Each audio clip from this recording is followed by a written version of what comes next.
So we're here with Hans, who's the current president of the Canadian Pain Society. And we really just have one question, Hans, which is what's one thing you want people challenged by pain to know? Or what's one thing you would like people working with people with lived experience with pain to know? Yeah, David, I think this is a real moment in time. If you look at what we did on Friday, we had 50,000 viewers watching that. We're at a point in time where we can mobilize now and we can start to streamline and get some attention to the fact that we need to create multidisciplinary care pathways. And if you leverage that, then we met over the weekend and we talked about leadership, and we talked about how we globalize this and bring societies together so that we're not all working in silos, and deliver the information, globally actually, in terms of what's next for people living with pain and how to improve their lives.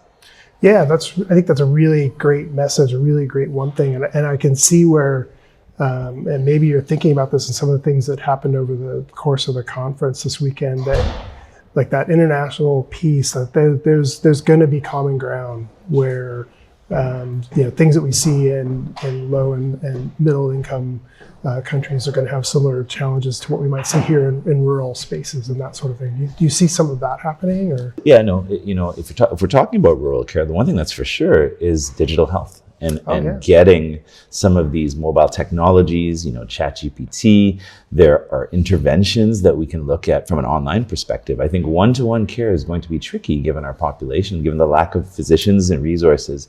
Not to mention, we had a focus on Indigenous health and, how do you get care to those most remote areas of our country? And there's going to have to be an interplay with technology to make that happen. Yeah, great.